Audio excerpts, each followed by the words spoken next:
नाज़रीन, हालिया कुछ हफ्तों में सऊदी अरब और अमारात के हवाले से जो तनाज़ा है वो अब शिद्दत इख्तियार करता जा रहा है। हमने सोशल मीडिया पर भी इस हवाले से बहुत सी तनकीद भी देखी और बयानात भी देखे। अब सऊदी हुकाम की जानिब से इस बार जो है वो किसी किस्म की नरमी नहीं बढ़ती जा रही है। यहाँ तक कि सऊदी अरब के न्यूज़ चैनल की बात करें या सऊदी हुकाम के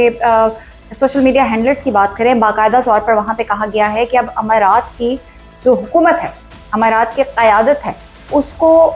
उससे मुस्ताफ़ी होने का अब बाकायदा मुतालबा सामने आया है। अब हमने माजी में देखा कि कई बार अगर सऊदी अरब और मुत्तहिदा अरब अमारात के दरमियान तनाव आया भी है तो उसमें नरमी बढ़ती गई। अब अमारात की बात की जाए तो अमारात की जानिब से कुछ दिन पहले ये ऐलान किया गया कि हम सऊदी अरब से किसी किस्म का तनाव नहीं चाहते हैं, हम किसी किस्म का झगड़ा नहीं चाहते हैं, बल्कि हम दोस्ती चाहते हैं और हम ऐसा कोई भी कदम नहीं उठाएंगे जिससे सऊदी अरब को नुकसान हो। मुत्तहिदा अरब अमारात का जो किरदार है वो बहुत ज़्यादा मशकूक है, लेकिन मुत्तहिदा अरब अमारात मुंह पे तो शायद कुछ और बोलता है, लेकिन पीठ पीछे उसकी हरकत के कई सबूत जो हैं वो सऊदी हुकाम के सामने लगे हैं। वो चैट्स जो हैं वो लीक हुई हैं और वो दस्तावेज़ात लीक हुई हैं, जिससे ये अंदाज़ा हो रहा है कि सऊदी अरब के ख़िलाफ़ जो आलमी मीडिया के अंदर या आलमी मीडिया और आलमी सतह पर भी किसी भी किस्म का जो प्रोपेगेंडा होता है उसको बैक कर रहा होता है मुत्तहिदा अरब अमारात। अब इसकी एक वजह ये भी सामने आ रही है, 2034 में होने जा रहा है फुटबॉल वर्ल्ड कप, जो कि सऊदी अरब उसकी मेज़बानी करेगा। अब मुत्तहिदा अरब अमारात से ये बात जो है वो हजम नहीं हो रही है और उस चक्कर में मुत्तहिदा अरब अमारात ने आलमी मीडिया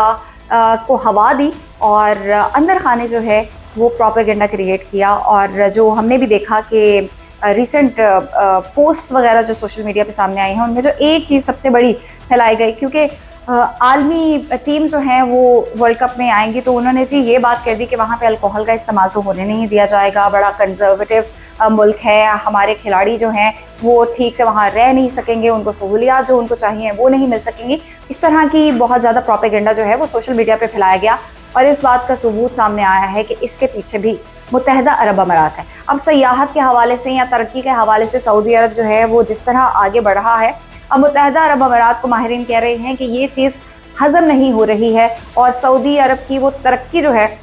वो देखना नहीं चाह रहा है। और सयाहत का चूँकि ज़्यादातर फ़रोग जो है वो मुत्तहिदा अरब अमारात में है, पूरी दुनिया से टूरिस्ट जो है वो मुत्तहिदा अरब अमारात जाते हैं, वो दुबई जाते हैं, शारजा का विज़िट करते हैं, लेकिन अब उन सब का झुकाव जब सऊदी अरब की जानिब हुआ है, जब सऊदी अरब में 2030 के विजन के अकॉर्डिंग बहुत ज़्यादा तरक्की हो रही है, सयाहत को फ़रोग़ दिया जा रहा है, वहाँ के कवानीन जो एक तरह से बहुत ज़्यादा सख्त समझे जाते थे सयाहों के लिए भी, अब जब उनमें नरमी बढ़ती जा रही है तो अब ये बात जो है वो मुत्तहिदा अरब अमारात से हज़म नहीं हो रही है। हालांकि भाईचारे की इसमें बहुत ज़्यादा ज़रूरत थी, क्योंकि अरब ममालिक हैं, मुसलमान के ममालिक हैं, और जब एक मुस्लिम कंट्री तरक्की करता है या आलमी सतह पर उसको पजीराई मिल रही होती है तो इसमें जो दूसरे आपके बरादर ममालिक हैं उनको खुशी होनी चाहिए, लेकिन यहाँ पे मसला कुछ और ही है। अब सवाल ये सामने आ रहा है कि क्या सऊदी अरब का मुतालबा क़यादत की तब्दीली का मुत्तहिदा अरब अमारात की जानिब से इस बात को माना जाएगा या मज़ीद ये जो तनाव है वो शिद्दत इख्तियार करता हुआ हमें दिखाई देगा आने वाले वक्तों में। आपका इस हवाले से क्या कहना है, आप लोग इन्हें कमेंट्स में बताएं।